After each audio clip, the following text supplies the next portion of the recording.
Pagkapasok sa room, nilock niya ang pinto at saka humiga.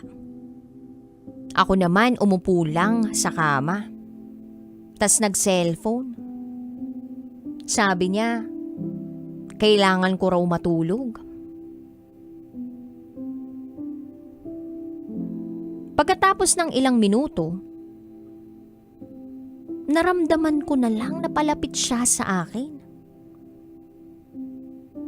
At bigla na lang niya akong niyakap. Sabay halik sa labi at leeg.